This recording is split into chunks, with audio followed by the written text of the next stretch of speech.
Flu Singapura Indonesia kian hari kian meningkat, utamanya menyerang kepada anak-anak. Meskipun penyakit ini tergolong ringan, namun sangat cepat menular. Laporan dari Kementerian Kesehatan dari bulan Januari hingga awal Maret 2024 terdapat 5.000 kasus flu Singapura di Indonesia. Nah, tak seperti namanya, flu dan juga Singapura. Sebenarnya virus ini bukanlah virus flu dan juga tidak berasal dari negara Singapura, melainkan dari Toronto, Kanada. Nah, bagaimana pencegahan dan juga penanganan kasus dari flu Singapura ini? Yang penting transmisinya tadi karena virusnya tuh golongannya enterovirus. Entero itu bahasa kedokterannya adalah saluran cerna. Jadi virus saluran cerna. Jadi dia akan bisa menular dari feses ya atau tinja. Jadi pastikan kalau anak-anak sakit itu kita perlu membuang popoknya atau pampersnya dengan benar dan habis itu harus cuci tangan ya, karena nanti bisa menularkan ke yang lain-lain. Satu lagi, kalau misalnya ada yang sakit, biasanya virusnya suka nempel nih di mainan anak dan sebagainya, itu kita juga perlu bersih-bersih.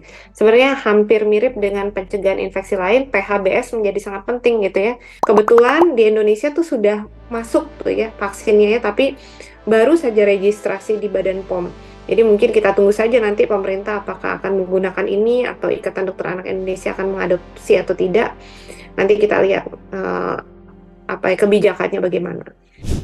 Berbeda dengan gejala penyakit cacar, penyakit tangan, mulut, dan kaki ini memiliki lesi atau ruam atau benjolan dan luka pada kulit yang berukuran 4 hingga 8 mm namun tak berwarna merah. Persebarannya pun hanya terletak pada mulut, telapak tangan, serta telapak kaki, dan cenderung tidak akan membekas. Selain itu, penderita juga akan mengalami nyeri tenggorokan ataupun nyeri mulut. Dan berapa lama proses penyembuhan penyakit ini? Jadi secara umum virus-virusnya itu akan selesai masa infeksinya adalah 7 hari. Tapi ada satu jenis tuh yang namanya Coxsackie ya. Jadi tadi kan ada 4 macam gitu ya. Salah satunya yang Coxsackie virus, yang lesinya lebih banyak biasanya itu masa infeksiusnya bisa sampai 12 hari. Jadi mungkin patokannya itu yang diambil ya, 7-14 hari. Tapi secara umum kalau lesinya minimal itu 7 hari aja sudah cukup untuk diisolasi atau tidak masuk sekolah. Meski penyakit hand, foot, and mouth disease ini memiliki tingkat kematian yang rendah, namun penanganannya tidak bisa diremehkan karena tingkat penularan yang cukup tinggi.